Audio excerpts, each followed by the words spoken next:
Thanks very much.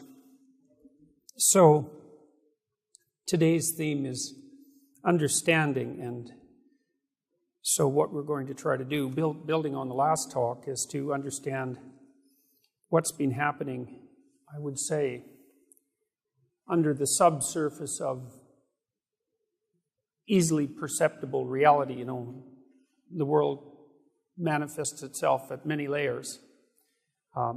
You can tell that when you get into an argument with someone, especially someone that you love, because partly what you start arguing about is exactly what the argument is about, right? You need to specify the level of analysis before you can move forward properly.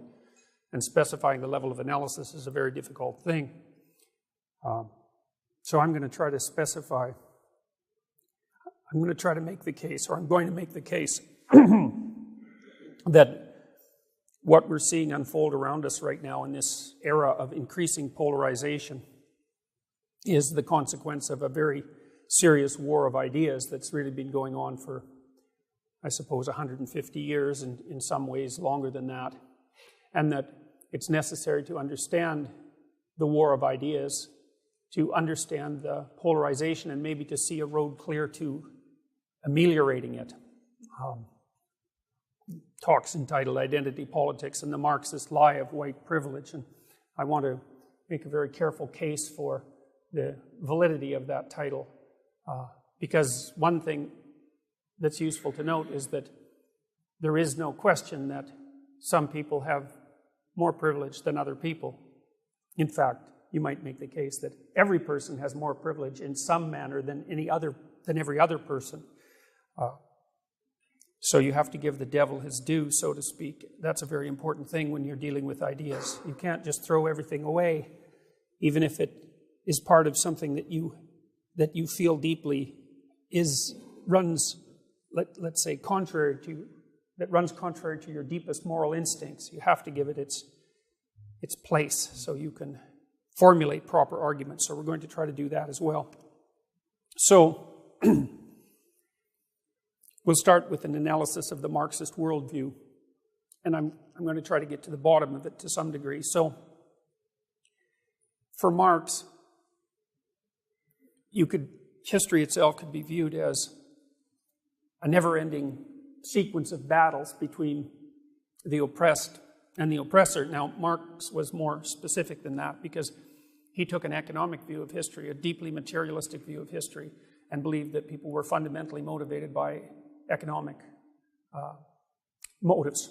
I never did buy that because I think one of the problems with that theory is that it doesn't ever answer the question what it is that people value. It assumes value implicitly and associates that with economic well-being, but that's by no means obvious. It's certainly not psychologically obvious that that's the case, and it's not actually how people behave, by the way, from a psychological perspective. So that's a big problem, but it doesn't matter. It's a theory that has at least some hypothetical explanatory power and no shortage of psychological attractiveness. That's certainly the case. So anyways, the basic Marxist idea, as I'm sure most of you know, is that the social world and life itself is a battle between those who have and those who don't have. And that the reason that those who have is because they take it from those who do not have. And that's the most appropriate way to view history itself, I suppose stemming back as far back as you can imagine. And that it's also useful to think that way if you want to conceptualize the proper future, because the proper future would be one in which that essentially unjust division would be eradicated, so that everyone would be equal in some fundamental way, and so that there wouldn't be an owning class and a working class, let's say. Now, I had some sympathy for that viewpoint when I was a kid, and I think it does have to do with what the last speaker calls empathy. The world's a rough place, and there's no doubt that some people have it better at some times than other people, and some people have lives that are so unbearably tragic that it beggars the imagination, and other people seem to float through life with nary a worry, although I think that's also exaggerated, because no matter how well off you are economically, you're still not really free from the fundamental tragedies of life, right? Your loved ones still get sick and struggle through life, and you're still subject to aging and eventually to death. So it's not like even at the upper end of the distribution you're necessarily protected against the essential tragedy of life. And I also think that that's another problem with the Marxist worldview, is that it implicitly makes the case that the cause of human suffering is social injustice. And that's true in some sense, in that social injustice can amplify suffering, but it's certainly not the cause of suffering. The cause of suffering, in some sense, is life itself and its fundamental limitations. And it's really important to make a distinction between those two things, because otherwise you can easily be tempted to assume that you could bring the utopia in if you only adjusted the sociological conditions properly. And there's just no reason to assume that that's a reasonable perspective whatsoever, as far as I can tell. I think it's actually a form of existential cowardice to assume that, because it doesn't grapple with the real problem. And the real problem is that, well, the real problem is, as religious people have stated over and over throughout recorded history, is that life itself is suffering. That's a fundamental truth. I mean, it's certainly the truth, for example, it's a Buddhist truth, a fundamental Buddhist truth, and it's certainly graphically presented in the idea of the crucifixion. So, and that's a hard pill to swallow. It's a bitter pill to swallow, and it's comforting, I suppose, to think that if you just adjusted society properly, that all that suffering would go away, but there isn't really any evidence that that would occur. Now, I read George Orwell when I was a kid, probably about 17. I read a book called Road to Wigan Pier, which, if you haven't read, I would seriously recommend. It's a great book. It's in the same line, in some sense, as Animal Farm or 1984, although it's more journalistic. Orwell went to this coal mining town in northern UK called Wigan Pier and documented the lives of the working class coal miners who lived there. And I mean, to call their lives difficult is like, you're not even scratching the surface, right? I mean, they were old by the time they were 40. Most of them had no teeth by the time they were 30. They lived in abysmal conditions, and the coal miners themselves, who of course developed black lung quite early in their life, had to crawl through short tunnels, 3.5 miles, just to get to their 8-hour shift, and then, which wasn't paid for. That was the commute, fundamentally. Orwell, who was a rather tall man, said that after 500 yards he could hardly stand up. And of course then they had to, I don't know, you don't call this crawling. It's not exactly walking. It's stooping, I suppose. It's not a normal form of ambulation. But in any case, they also had to do that after their 8-hour shift. And I mean, that's just the beginning. And so, you know, Orwell, he engaged in the kind of argument that I think it's Brett Weinstein has coined the term steel man. You know, you can make a straw man out of your opposition, which is a very bad idea, because it weakens your ability to think, but you can also make a steel man out of your opponent. And so you even amplify the power of their arguments if you can manage it, so that when you formulate a rejoinder, the rejoinder is as powerful as it could possibly be. And of course, this is exactly what Orwell was doing. He was saying, look, like, if you had any sense, you'd have compassion for these working class people, because their lives are just almost indescribably brutal. But then, you know, in the last half of the book, he wrote this for the Left Book Club, which was a socialist book publishing entity that put out, I think, a book a month. And in the last half of the book, he switched to an analysis of what he saw as the failure of the Labour Party in the UK to attract as much attention, as much support from the general population as you might predict, given the dismal conditions of the working class. And he wrote a line in there that I've never forgotten. I'd been working for a mildly socialist party in Canada at the time. I was about 16. You know, Canada has a fairly long history of democratic socialism, and for a long time, the democratic socialists were a genuine voice for the working class. And the working class needs a political voice. I mean, there's no doubt about that. But I noticed something when I went to the political conventions, and what I noticed was that although many of the leaders that I saw met at that time, because I had fortunate access for reasons I won't go into, actually did seem to be genuinely concerned for the welfare of the working class. The lower level functionaries, especially the activist types, I didn't trust them when I met them. I didn't like them. They seemed to me to be mostly peevish and resentful, rather. And so they were motivated by something other than, I would say, sympathy for the working class. And Orwell said in the last half of Road to Wicked Pier that it was obvious that the sort of tweed-wearing middle-class socialist that was typical of the English socialist of that period didn't like the poor, he just hated the rich. And I never forgot that because I had observed that. That's what it seemed to catalyze the intuition that I had and fully articulate the intuition I had that there was something rotten in the state of Denmark and that what might be passing for empathy was actually masking something far darker. And one thing you do if you're a sensible person is you view your own positive motivations with a bit of skepticism, So if you're running around proclaiming that you're full of empathy for the working class, it's always worth giving some consideration to whether there's darker motives underneath your so-called saintly goodness, because, saintly goodness actually happens to be in rather short supply. And so if you're laying out a claim to that, you better be sure you're right. You better be sure you've examined your conscience. And of course, people tend not to do that because it's a rather dismal affair, examining your conscience, and you tend to find out that there's many dark things going under the surface that you'd rather not admit. And that's certainly the case in our world right now. So I knew then at that point, and that really removed me from the political sphere completely for, I would say, 40 years, because I learned that I didn't know what the hell I was talking about, which is a painful thing to learn. But in any case, I was quite convinced by Orwell's analysis that there was something other than brotherly compassion motivating the theory that the world could be properly divided into the oppressed and the oppressor, and that all of the suffering of humanity could be laid at the feet of that division. Because there's something convenient about it, especially if you identify yourself as the oppressed, because it gives you a more instantaneous moral stature, and it gives you the opportunity to act on that hypothetical moral stature.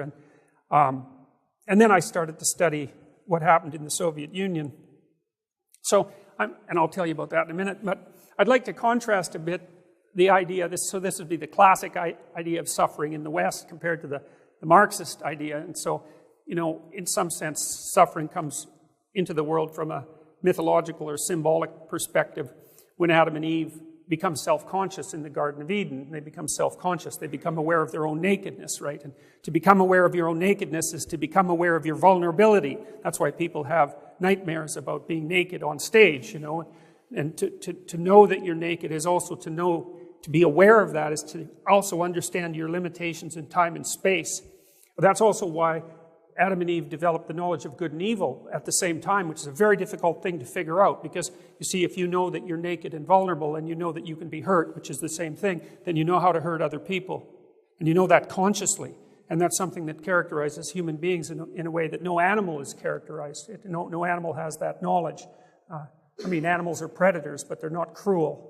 Now, a human being can be cruel because a human being knows how he or she, himself or herself, can be hurt and hurt badly.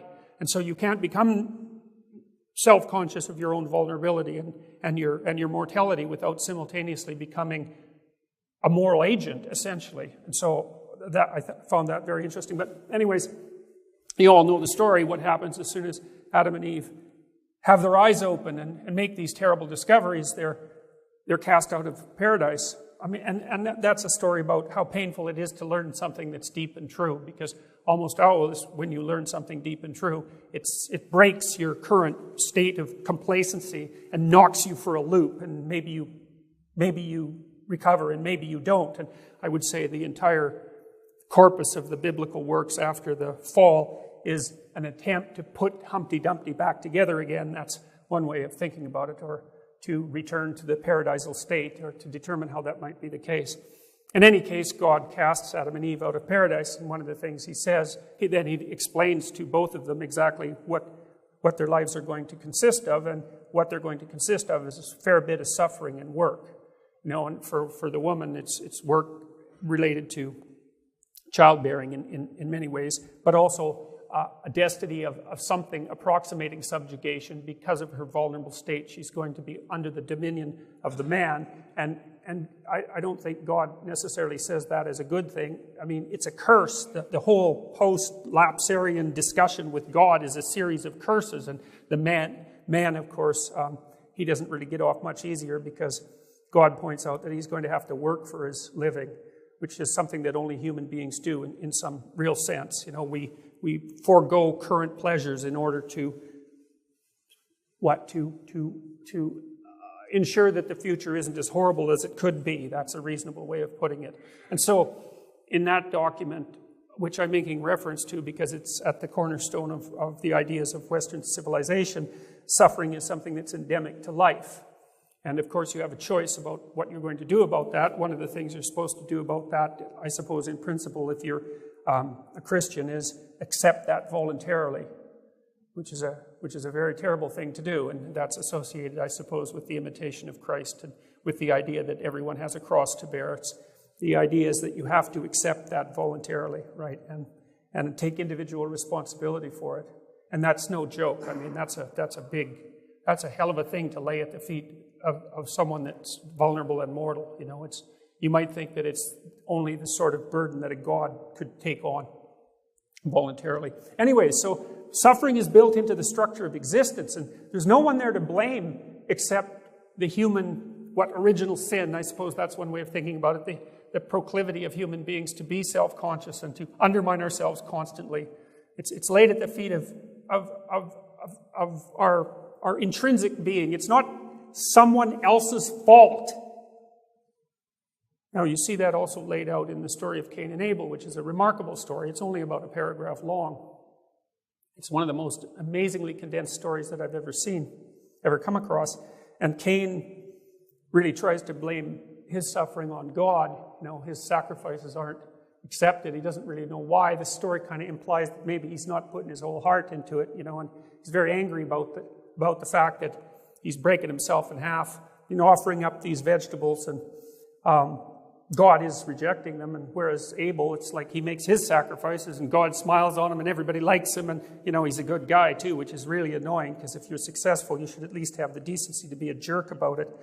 So, Cain has a little chat with God, and he basically says, what kind of stupid universe did you make? Here I am breaking myself in half with all my sacrifices, denying myself pleasure in the present so that I can regulate the future just like I'm supposed to, because it's the sacrificial discovery that's equivalent to this discovery of time. That's really something to know.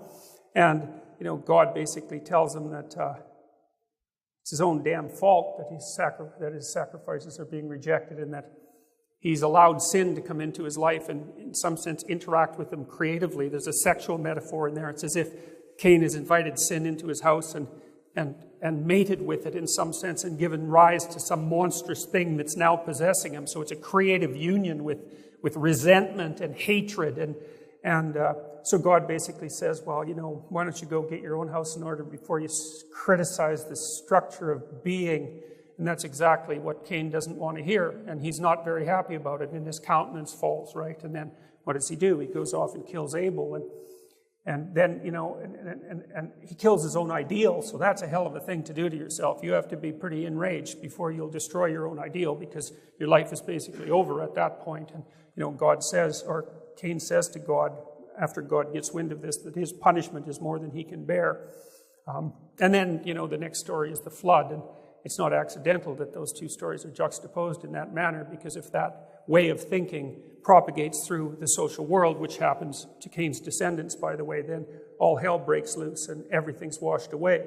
And so, the story is set up so interesting that you have this initial description of the emergence of suffering into the world, and then the next story is the division of humanity into two warring forces, essentially, one of which is willing to make the proper sacrifices, whatever those happen to be. And modern people make sacrifices all the time. We've transformed it into a psychological reality. You make sacrifices so your children can attend university. And immigrant families, first-generation immigrants, sacrifice the possibilities they had in their home country for a better life for their children. And we all make bargains with the future, and that's a particularly human thing to do. And sometimes our sacrifices don't seem to be accepted, and that can make us very bitter. And, that's the Cain and Abel story, is a story of that bitterness, and there's a real reason for the bitterness and resentment, but the story makes it quite clear that that is not the proper way to react. Everything is washed away if enough people act that way about the structure of reality. And so, thing you might ask yourself too is, well, how do you know about the Marxists? How do you know if most of them had sympathy for the working class? Maybe that was genuine. And how can you distinguish that from resentment of the successful, let's say, by whatever means or along whatever dimension that's defined? And I would say, by the murders. So that's how. Because it seems to me, and this is a case that Solzhenitsyn made very, very clearly in the Gulag Archipelago, which is a book that every high school student in the United States should read, and none do. So none of them know about any of this. And that's an absolute crime, and it's a consequence of the, I would say, leftist domination of the education system, because it's a crucial document, maybe the crucial document of the 20th century, and we fought a whole Cold War over those issues. We put the planet at risk to lay that genocidal ideology to rest, and we haven't done it, and that's worth thinking about. But, you'd think, and so Solzhenitsyn, he knew that there were, that ideas had other ideas wrapped up inside them in some sense, that an idea had a manner of unfolding in time and space, in some sense like a computer program. Once you put it into a computer, it had, its internal logic would reveal itself across time and space inevitably, and when the internal logic of Marxism revealed itself, then hundreds of millions of people died. And, it'd be okay if it was just maybe, it happened in Russia and nowhere else, but it happened across the Soviet Union, it happened across China, it happened in Vietnam, it happened in Cambodia. It's like, how many damn examples do you need before you think that something's rotten in the state of Denmark? We still got North Korea to deal with. I mean, what kind of place is that? Everyone there is starved, all the way through the 90s, essentially? It's a monstrous state, and it could still embroil us in an absolute catastrophe. So anyways, as far as I'm concerned, the historical evidence is in, and that the idea that the Marxist doctrine is genuinely based on sympathy for the working class is a lie.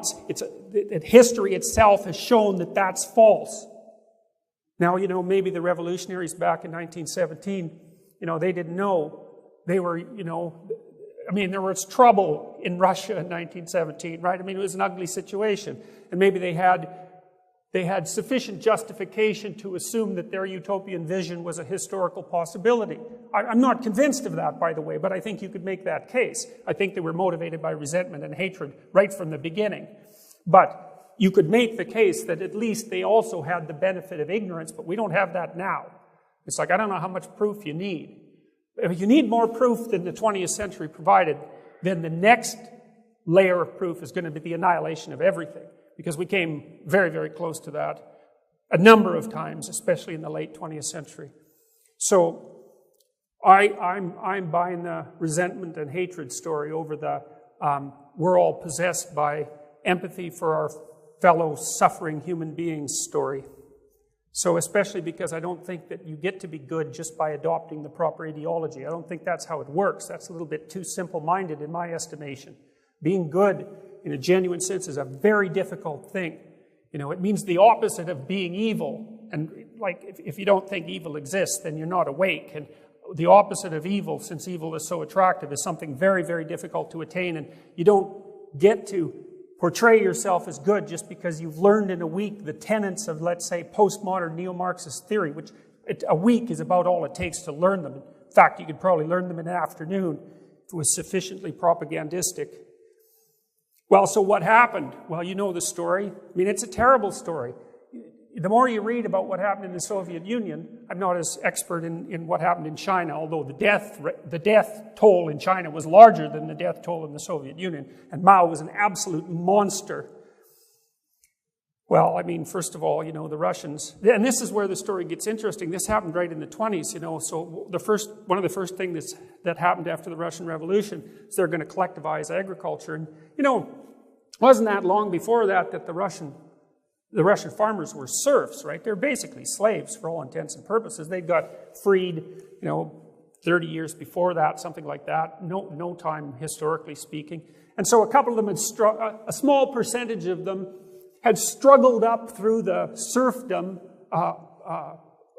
through the post-serfdom era, and had managed to become competent agriculturalists, competent farmers, and, maybe they owned a house and a little bit of livestock, and maybe they could even hire someone, so they're the petty bourgeoisie in the hateful communist lingo, and the communists unleashed the full force of their propagandistic nightmare on them, and they rounded them all up and raped them and shot them and sent them to Siberia in the middle of the winter with no food and killed them all. They killed all the successful farmers in the Ukraine, for example.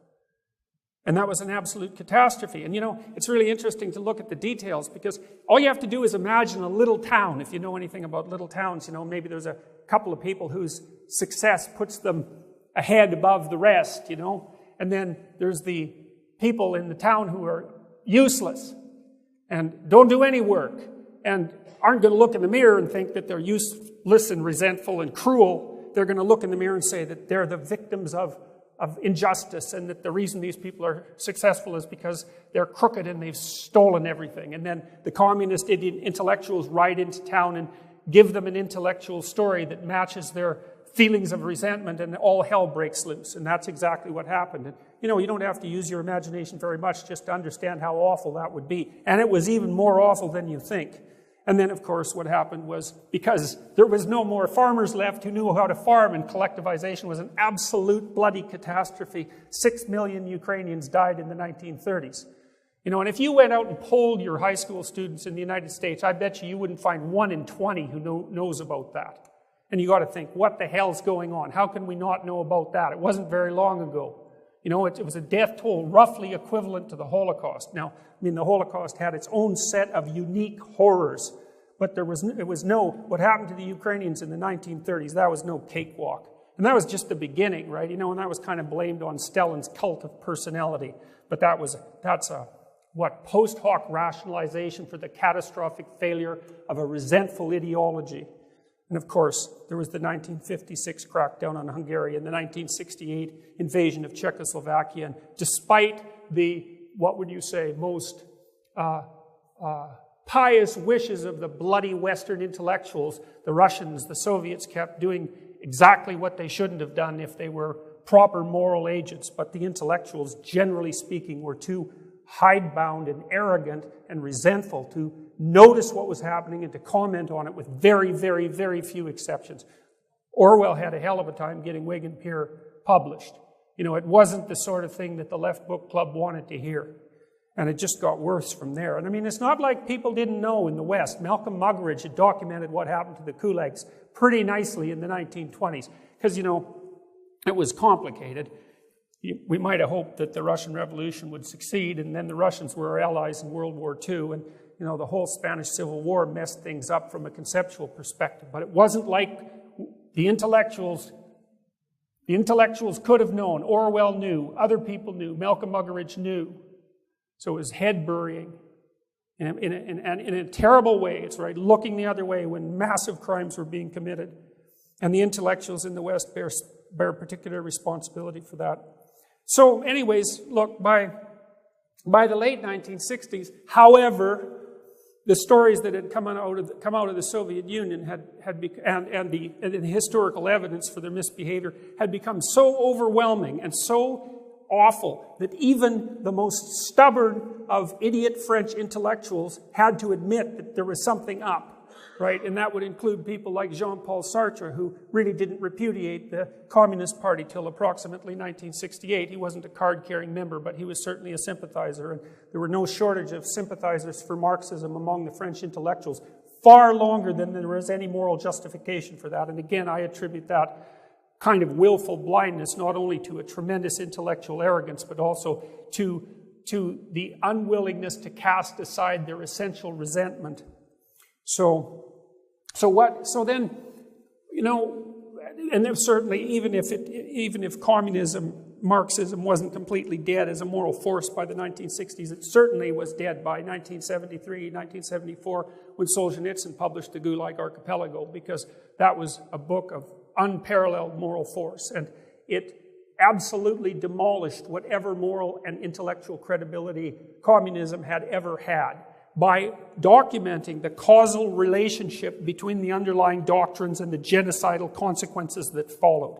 And Solzhenitsyn did it in a way that, well, no one has ever been able to repudiate. I mean, people will call him a reactionary now and cast aspersions on his name, but that doesn't mean they address the underlying argument, because they don't, because they can't, because it's not addressable. And so, you know, Solzhenitsyn took an axe to the rotting tree and was one of the forces that had it fall. And, you know, that was very disturbing to the French intellectual types.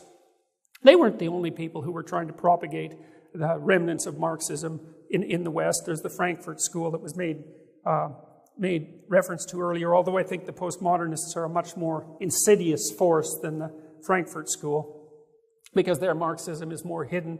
But they basically pulled off an intellectual sleight of hand which enabled the Western intellectuals, many Western intellectuals, to continue with their narcissistic, resentful, utopian visions under a slightly different name. And that's where we got postmodernism, and that's where we got identity politics. And so what's postmodernism exactly? And well, that's a tricky thing, you know. It's like defining existentialism or phenomenology or any of these other philosophical movements. They're great social transformations, and they manifest themselves in many places. And to try to reduce them to a set number of principles is a very difficult thing. It slips out of your hands. And so any attempt to define is also an oversimplification.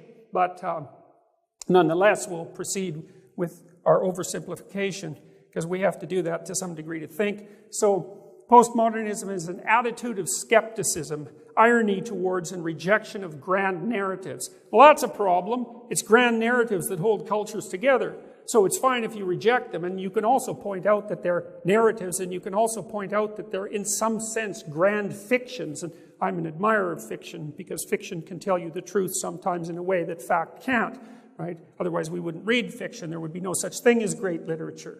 And so to call something fiction in some sense is not the same as calling it not true. And that's a very important distinction to make. But they reject grand narratives. And that's a problem, because it's the grand narratives that unite us. It's certainly narratives that orient us as individuals. It's shared narratives upon which our society is based. And it's grand shared narratives that allow us to exist in peace within those narratives. So to call those into question is no joke. You don't do it trivially.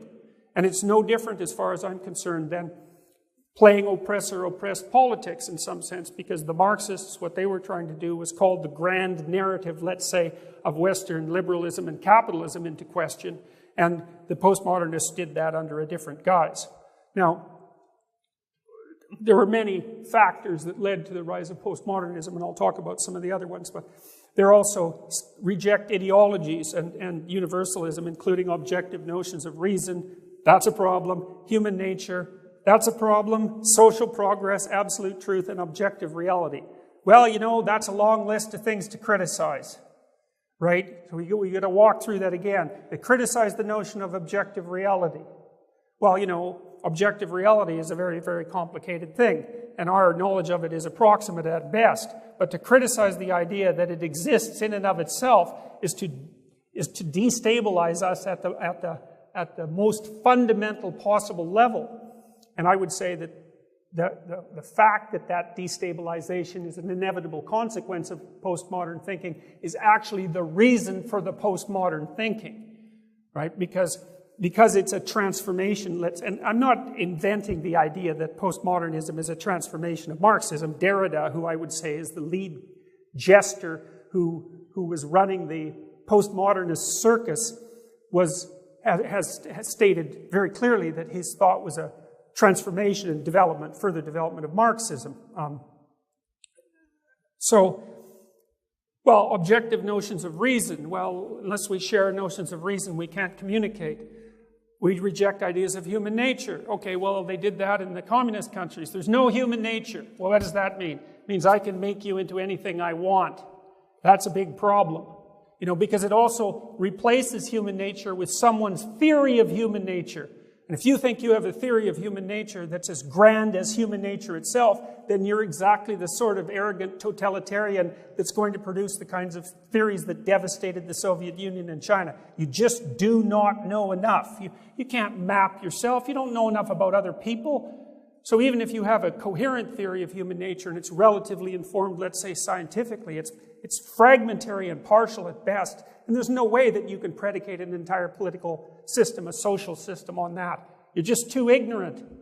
So it's a big problem to criticize the idea of human nature, and that's where you get the idea of social constructionism in part two, which is a terrible force that's invading, I would say, invading our culture especially at mid-level bureaucracy level, and certainly in the education system. You know, the idea that all of the elements of our identity are nothing but the consequences of enculturation. I mean, the underlying pathology of that belief is the justification for the people who hold the belief that they have the right to mold human identity in the image that they want to have it molded. So it's like the desire is the precondition for the conclusion. It's a very dangerous thing. So, no such thing as social progress. Well, that's the same thing as the dissolution of the meta-narrative. You know, if we can't agree on what's good, if we can't agree on what we're aiming at, then we're completely fractionated and divided. Because it's a shared aim, it's a shared vision that unites people. And I mean that technically, I mean that psychologically. Look, our eyes have evolved so that we can tell where each of us are looking. Because the one thing we want to know about all the other primates that surround us is what the hell they're up to. And one of the ways you figure that out is by looking at their eyes, and you see what they're pointing at. And if you're in a society, everyone's eyes are pointing at the same thing. That's what a flag is for, is to indicate a union of purpose. And if there's a union of purpose, then we're all predictable to one another, because we know what everybody's up to, and that's the same as peace. So you fragment that, you allow that to disappear, you criticize it out of existence, and you have an atomized society. And an atomized society is a violent chaos. It's not an anarchic utopia. It's an absolute catastrophe. I mean, you lose that hierarchical organization. You know, hierarchies, which the postmodernists criticize nonstop, hierarchies, speaking biologically, are at least 350 million years old. They're older than trees. Every animal that's evolved, virtually, exists within a hierarchy, because it's the only way that animals can share a domain, a territory, without constantly destroying each other. And so the attack on the idea of hierarchy, you know, in the guise of the patriarchy, which is so absurd that it's an idea that's absurd. You couldn't invent it. If it didn't exist, there's no way you could dream it up. It's an idea that's that absurd, because the hierarchical organization of society is something far older than human beings. It's a basic truth. And to consider that the cause of all human suffering, when in fact it's the cure for much human suffering, is another indication of the actual motives of the people who are putting the theories forward. Tear everything down. Well, then everyone's equal. Everyone's equal when everything's on fire and everyone's starving in the streets. You know, or at least they're equal in all the important ways. So, no absolute truth, no objective reality. Well, that means that there's no way of determining who is right and wrong in an argument. There's no higher authority to appeal to. You know, and even if you're an atheist, a materialist, scientific type, at least you grip the idea of an objective reality that stands outside your theorizing. The postmodernists dispense with all of that. And so there's no way of telling who's right, and there's no way of telling who's wrong. And there's a tremendous anarchic consequence of that. And the previous speaker referred to that as well, as if there's no truth that we all are nested inside, let's say, then there's no communication between people, because there's nothing that can unite us. And that's exactly why the world of the postmodernist neo-Marxist is a Hobbesian nightmare of competing power hierarchies. And that's another thing that's so terrible about their theory, is they're absolutely convinced that all hierarchies are a consequence of power. Now, you know, power is ill-defined, but you might as well just use tyranny, because that's the idea about the patriarchy, right? The patriarchy is a tyrannical hierarchy. And so the idea is that human hierarchies are based on nothing but tyrannical power. They throw out the idea of competence. You know, most non-tyrannical hierarchies are based on competence, not power. You define tyranny as a hierarchy that's based on power and not competence. And you know, the evidence that the hierarchies in the Western world, at least, are predicated on competence is the fact that the damn lights are on and there isn't rioting in the streets, and the planes stay in the air most of the time and everything functions. And people, even postmodernists, they're going to look for the best brain surgeon if they happen to have cancer, that they happen to need an operation. They're not going to dispense with the idea of competence when their life hangs in the balance. But when it comes to being able to justify their anarchic tendencies and their desire to tear everything apart, they'll deny the idea of competence altogether. And that's so terrible. It's almost unimaginable because it destroys the concept of value itself, right? Because to erect a hierarchy of competency is to say this mode of action is more functionally appropriate, at least.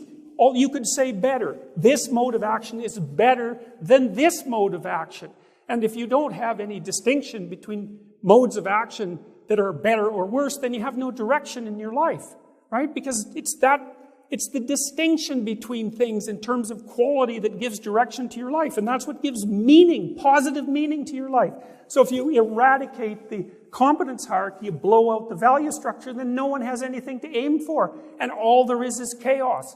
You wonder why people are depressed and why they're nihilistic, especially after they go through enough university postmodern training. I mean, if you understand that and you swallow it, then there's no up and there's no down. And, that's another reason why it's so useful to consider the view in Genesis of human suffering. It's intrinsic to the nature of human existence. And if you don't have a positive value to set against that, right, something to struggle for and something to live for, then all you have is the suffering. Well, that's not good, If a human being has nothing but suffering, then what's that going to do to them? Well, they get embittered, that's for sure. And that's what happens to people who don't have any meaning in their life. They get embittered, and then they get vengeful, and then they get murderous, and then they get genocidal. It's not a good thing. So Derrida and Foucault and the rest of those French monsters, they defined hierarchy as power, an absolutely pathological sleight of hand. They destroyed the idea of hierarchies of competence by undermining the idea of an objective world. And these things are all linked together. That was a destruction of the idea of competence itself and destruction of the idea of the world. Everything's interpretation. There's no human nature. Everything's socially constructed.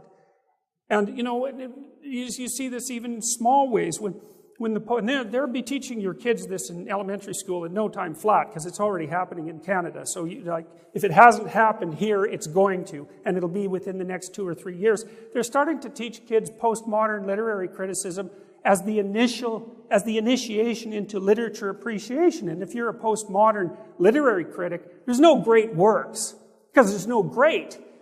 If you say Dostoevsky's great, it's because you're a white supremacist and you've elevated the Caucasian literary figures arbitrarily to support the domination of your own power group. And if you take Dostoevsky apart, you don't look for what the author meant, because there's no author meaning. You look for how the author's works supports the power structure in which he was embedded. And that's all there is to literature. So that's coming along quite nicely.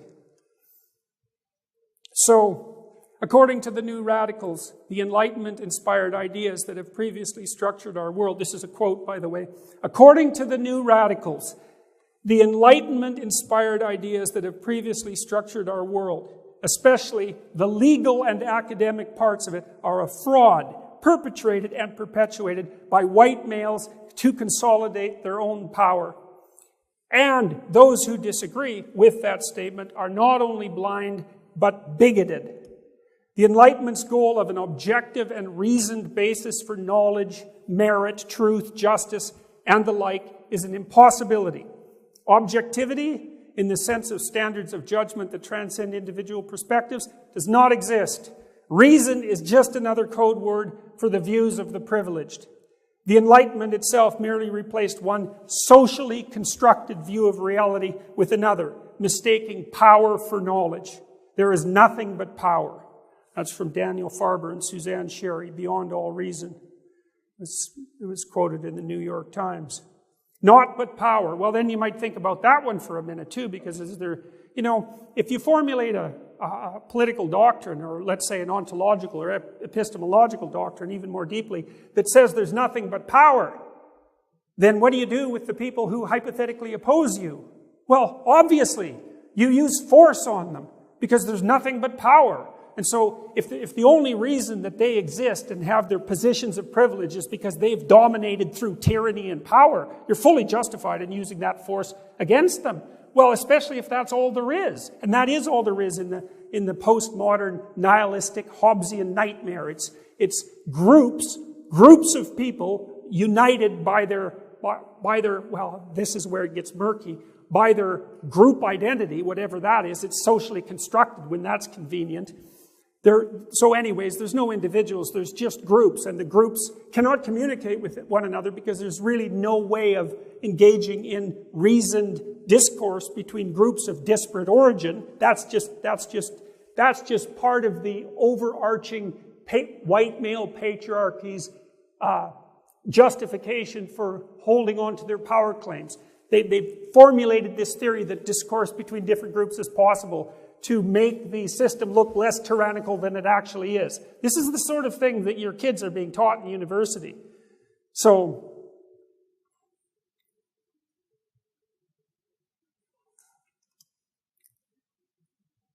identity politics is the division of society into groups which cannot communicate or cooperate. Well, you know, this is a big problem. You think, well, why is this happening exactly? Like, what's going on? Because that's what we're trying to figure out, right? What's going on? Well, I talked to you about Marxism. I talked to you about the worldview that underlies Marxism, which is predicated fundamentally on resentment for differences in the world. And look, we got to take that with a bit of sympathy, you know? It's not like the world is fair. It's tragedy-ridden, it's unfair, and there's malevolence everywhere. Now, that's not surprising to those of you who consider themselves Christian. I mean, that's a basic part of the doctrine. But that doesn't mean it's palatable. I mean, people differ in all sorts of important ways that have non-trivial effects on their life outcome. In fact, they differ in innumerable ways, which is actually part of the technical and methodological problems of postmodernism. I mean, think about the difference. Here's differences. You know, and you might say, well, some of these are your own doing, and maybe they are and maybe they aren't, but a lot of them are, let's say, gifts of God, for lack of a better terminology. One of the biggest differentiators between people with regards to their long-term success, far more important, by the way, than race, is intelligence. Intelligence has a very powerful biological basis. So, you know, it's funny because there's plenty of modern academics who deny the existence of biological intelligence, and I think that's because they like to think that they got to their positions by pulling themselves up by their own bootstraps. You know, there's no gratitude in that. They don't think, well, I was given a gift, and it's not like I earned it. It was part of the structure of my being, the given structure of my being. You know, you could have a little humility in the face of that. Well, so people differ by intelligence. They differ by temperament. Some people are extroverted. Some people aren't. Some people are very, very sensitive to negative emotion. Others are very emotionally stable. Some people are compassionate and polite, and some people are disagreeable and competitive. Some people are conscientious and others aren't, and some people are creative. And all of those have major effects on the way that life unfolds. There's accidents of geography. I mean, here we are in the first world. Well, that's a good deal for us, isn't it? Because the infrastructure is in place. There's an arbitrariness to that the existentialists called thrownness. And you can't really attribute that to your own doing. It's something to be grateful for and to recognize. And the same with regards to your positioning in historical time. You want to go back to like the 1400s or the 1300s? It seems unlikely. I mean, people worked, even in the 1890s, they worked so damn hard that modern people can hardly even imagine it, right? I think one day in the life of a frontier pioneer would kill most of us in this room. Or if it didn't kill us, we'd at least wish we were dead. Well, then there's attractiveness. Attractive people do far better in life. And, you know, it's just no joke to be cursed with ugliness. And that's a major differentiator. And, well, the youth have advantages over the old, right? And, I mean, when you're old, maybe you're rich, because actually being old is a pretty good predictor of being rich, as it turns out, given that you've had a whole life to gather up resources. But I suspect it's the rare old rich person who wouldn't trade in all their money for a young body. So it's not exactly obvious who's got the upper hand there. The old person has the fruits of their labor, but the young person has the potential of the future, and you can't buy that. Health, well, you know, everybody knows people who were promising in 6 different ways who basically got cut off at the knees by some, you know, incomprehensibly arbitrary tragedy and cut their life short or produced an excess of suffering. Different sexes have different advantages. You know, women can have children. They can have multiple orgasms. It's not a trivial thing in the entire course of life. You know, men are bigger and stronger, but they die sooner. Women live about 8 years longer. That's actually quite an advantage. Some people are athletic, other people are weak. Some people are born wealthy. It's better to be born intelligent, by the way. If you're looking at future prediction, it's better to be born intelligent than to be born wealthy, at least in Western societies. Some people have an intact family structure and others don't. Some people have friends, some people don't. And we differ from an educational perspective. Those are major dimensions of difference, right? And they're all really relevant and important, and they have a major impact on how our lives unfold across time. And the consequence of that is massively unequal distribution of socioeconomic resources. Now, that's not the only measure by which life should be assessed. Far from it. And that's another problem that I have with the radical leftists, that even though they're anti-capitalist to the extreme, they are also convinced that money solves all of the world's problems, and that's just not true. There's lots of problems that money makes worse, and certainly many problems that money can't solve. But you know, the funny thing is, even with all these dimensions of difference, the only thing that's really been concentrated on, well, race is the big one, gets sexual identity, race and gender. Those seem to be the big three, and it's not exactly obvious why. It's the one part of this talk that I haven't really been able to crack, you know. It's like, I don't know why the focus is there, although I do know that the reason that intersectionality has emerged within the postmodernist corpus is because the theorists themselves have started to understand that there's an infinite number of dimensions across which people differ, which is actually why the West invented the concept of individuality to begin with. Because if you fractionate groups down to the ultimate atomic level, you end up with the individual, and you have to treat the individual as a unique nexus of factors. And so, the logical consequence of intersectionality taken to its final conclusion is the individualism of the West, which I think is extraordinarily funny, although I'm not sure we're gonna make it to the point where we rediscover that. But anyways, race has become the major issue. Why race? I don't know. Maybe it aligns most evidently with the oppressor-oppressed narrative. Maybe it's the simplest way that people can be divided apart from sex. But it does beg the issue. Well, what do you do with all these other dimensions of individual difference? You know, and this also shows you the absolutely appalling scholarship that characterizes so much of the postmodern work, you know. So, look, there are all sorts of arbitrary reasons, semi-arbitrary, let's say, that determine our movement up status hierarchies or competence hierarchies as we move through life. You know, and the other thing to understand is that your position in a competence hierarchy isn't an award that's given to you because of your intrinsic worth. That's the wrong way of thinking about it. The reason that you get promoted up a competence hierarchy is because other people want to maximize the value you can produce for society. That's why you get paid. It's not an award, right? And that's a much better way to think about it, because the most intelligent thing to do, even if there are arbitrary reasons for competence differences, is to place the most competent people where they can do the best job, because that's best for everyone else. And if you have to pay them a bit more to motivate them, well, that's the price you pay for extracting the value that they can give to you and to the other members of society.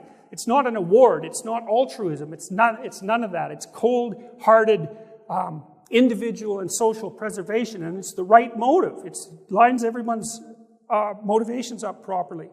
So, all right, so I'm going to talk to you now a little bit about white privilege, okay, because that's the most egregious example of poor scholarship, as well as the logical conclusion of the dialogue about race. So we're all groups, racial groups, ethnic groups, gender groups. We can't talk to each other. We're all involved in a power struggle across which there's no communication. And the white people, roughly speaking, have it best. And so this is Peggy McIntosh. She's all smiles. As Shakespeare said, you can smile and smile and smile and still be a villain. So that's how I look at this photograph. She's a nice grandmotherly type, but, you know, that just doesn't cut it when you're talking about things like this. She's Associate Director of the Wellesley College Center for Research on Women. Research, yeah. This essay is excerpted from working paper 189, White Privilege and Male Privilege, a personal account of coming to see correspondences through work in women's studies. The working paper contains a longer list of privileges. Okay, well, what's her methodology for laying out what constitutes white privilege? The papers rely on personal examples of unearned advantage, as McIntosh says she experienced in the 1970s and the 1980s. You know, in a social science, a reasonably well-developed social science, such as psychology, that gives you a failing grade in the first research project you do. You know, this is, at best, that's a hypothesis. At best, right? And just, it's derived from your, it's a weak hypothesis, because if you're going to formulate a hypothesis, it can't just be what you think. You should go do a little research and inform it, even before you get the damn hypothesis generated.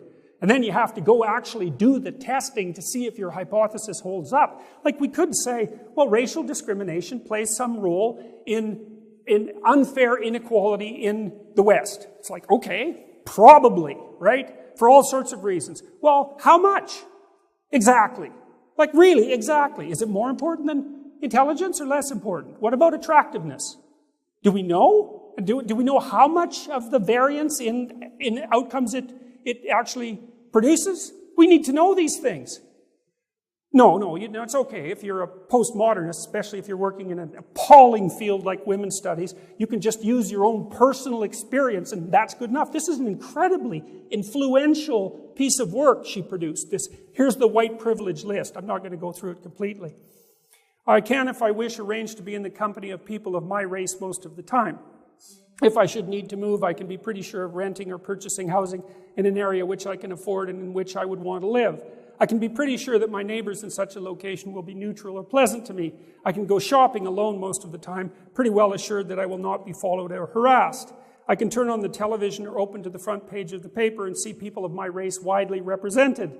When I'm told about our national heritage or about civilization, I'm shown that people of my color made it what it is. Okay, methodological critiques. First of all, we don't know how many instances she's actually providing, right? Because it's a list of so-called privileges, but many of them are manifestations of the same underlying so-called privilege. So the fact that there's, say, 7 listed here doesn't mean that the understructure of what she's talking about can actually be enumerated in that manner. It's basic social science, right? That sort of technology for clarifying what constitutes a measurement device of this sort has been instantiated since the 1960s. She doesn't know it. She doesn't care. Neither do any of the people who follow this. Okay, and then let's think about this. It's like, why exactly is this white privilege? I don't quite get that. Why isn't it majority privilege? You know, like, that's really different. It's like, well, you think that's not true if you're Chinese in China? So what if you're black in a black African country? You know, or Hispanic in a Hispanic country? Aren't all these things true? Well, if they're true, then it's, I mean, there might be privilege, but we've already established that. There is privilege. There's differences between people, and all the differences aren't fair. We've established that. Well, terminology matters. Well, you know, it seems to me that these all flow from the mere fact that in any civilization, there's a certain amount of homogeneity that constitutes the majority, and that the majority is most comfortable in a society that was produced by the majority. It's like the definition of civilization. So to attribute that to something like systemic racism, which is another term I just absolutely despise, and which is making headway in Canada like you wouldn't believe. So, you know what, we have a very peaceful country. We've had very little racial tension, but we're working hard to solve that problem, I can tell you. So, I won't read you the rest of these. You can take a look online, you know, white privilege and male privilege, a personal account, God, of coming to see correspondences through work in women's studies. Well, all this idea of white privilege came out of her working paper. Like, as an academic document, it's appalling beyond belief, you know. And this is a real failure of the universities because they've allowed these pseudo-disciplines to multiply. And they've become unbelievably dominant. And as a member of the academy, I'm deeply ashamed and embarrassed that that's the case. Well, like, every intellectual in the damn country should apologize for what the universities are doing to society under the guise of these absolutely appalling doctrines based on no methodological sophistication whatsoever, absolute domination of ideological theory, no understanding whatsoever of history. It's absolutely embarrassing. But you can smile about it, and that's the important thing. All right, so anyways, I gave you a bit of a critique about the idea of white privilege. And, as far as I'm concerned, it's just an attempt to, what would you say, augment the reality of the postmodern worldview, which means, if we differ across races or ethnicity, then we can't communicate. And that's an attempt to fragment the society. And that's an extension of the Marxist desire to uproot the entire structure and start again under the guise of, hypothetically, of equality and sympathy for it was at one point, let's say, the working poor, but really driven by a resentment that's really as old as mankind itself. That's the right way of thinking about it as far as I can tell. And as I said, the proof of that is in the genocides. You got to think about what you're willing to accept as proof. Like for me, the fact that 40 million, 60 million, something like that, 20 million, no one knows, were killed in the Soviet Union as these ideas were instantiated, that was enough proof that there was something wrong. And if that's not enough proof for you, well, then you might ask yourself exactly what it would require to prove your theory wrong. How many tens of millions of people would have to die before you would admit that there's something wrong with the way that you're construing the world? It's a decent question. I had a talk on free speech canceled. I had a talk on the suppression of free speech at university campuses canceled by a university in August. And the people who got it canceled, yeah, it was pretty funny, all right. The people who canceled it came out and had a little after party, and a bunch of them came out with a hammer and sickle banner, because they were communists. And, the media covered that to some degree. And, if they would have come out with a swastika, there would have been a hell to pay. But a hammer and sickle, man, that's everyone's friend. It's like bringing your girlfriend a bouquet of roses, There's nothing wrong with communism, apart from the 100 million people it slaughtered. It's like, I don't know what the hell's wrong with us.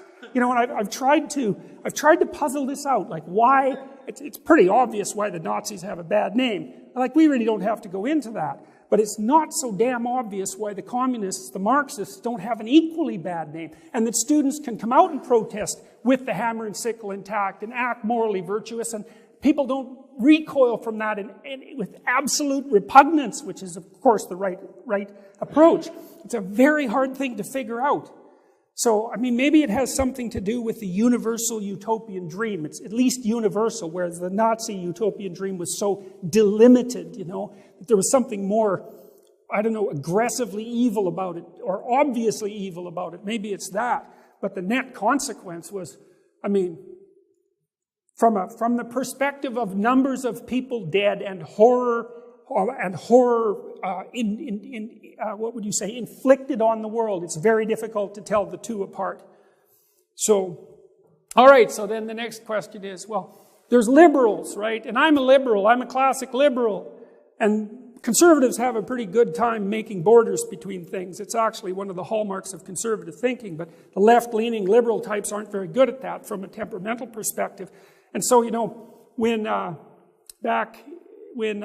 William F. Buckley had made the National Review, the John Birchers were trying to affiliate themselves with him, and he said, no, you guys aren't part of what I'm doing. He drew a line, and the same thing happened pretty fast after Charlottesville when people like Ben Shapiro came out and said, no, Nazis, how about no? White supremacists, no, we're done with that. That's not part of the conservatism that I represent.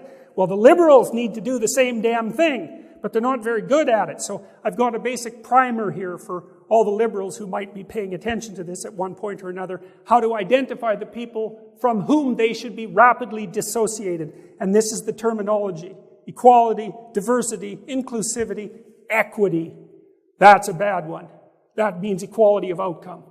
And in that term, equality of outcome, is nested all the horrors of Marxism. And white privilege is another one. And you might, then I would also say with regards to white privilege, let's get it clear, eh? How about we do this? How about we decide what actually constitutes racism? It's pretty bloody straightforward. It's the attribution of a set of attributes to someone based on their skin color. And so to say that because you're white, and that's actually a quite difficult thing to define, that you're somehow characterized by privilege, and that privilege is associated with guilt for historical crimes, that's racism. You see, to attribute to the individual the characteristics of one of the groups to which they happen to belong in some sense, that's the thing we're supposed to be fighting. And to talk about white privilege is precisely that. It's racist. Period.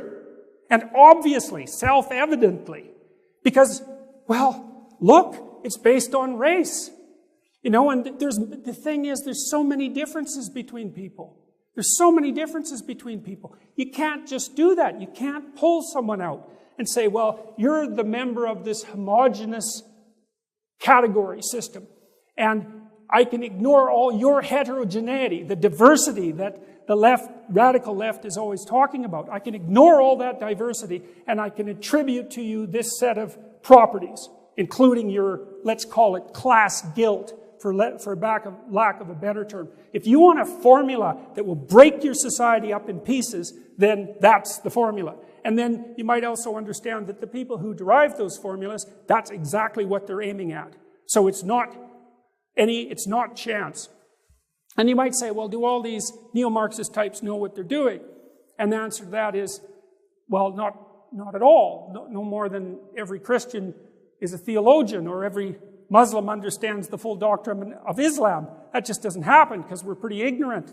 So, you know, you take the typical social justice activist and you pull them out of their mob, and it's like, you know, they're your neighbor's daughter, and 80% of the time or 90% of the time they're a fully rational human being abiding by the general rules of the state. But if you get 100 of them together in a mob, then all the fragmented pieces of the postmodern doctrine manifest themselves in a unity and then look the hell out. Because it's the idea that's got the mob. And the idea that's got the mob is not an idea that's conducive to the survival of our civilization or peace. So we better bloody well wake up and do something about that.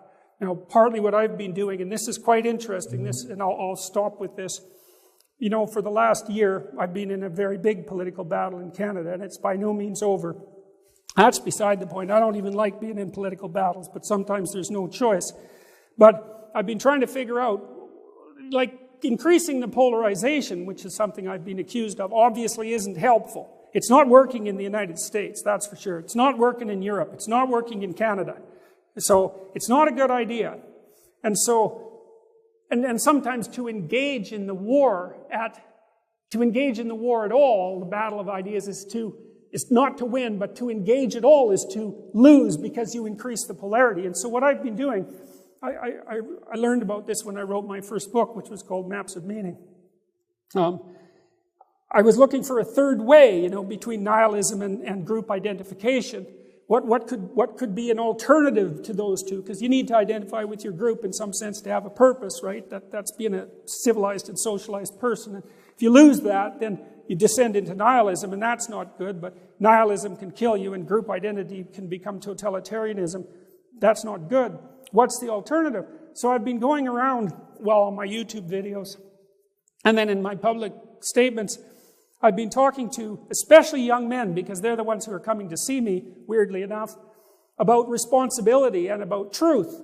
You know, and this is something that conservatives need to take note of. It's really, and I'm going to talk to the conservatives in Canada about this, or I have been to some degree, and I think I'm doing that again in September. But for the first time that I remember, conservative types, even centrists, because I would regard myself essentially as a centrist, have something genuine to sell to young people.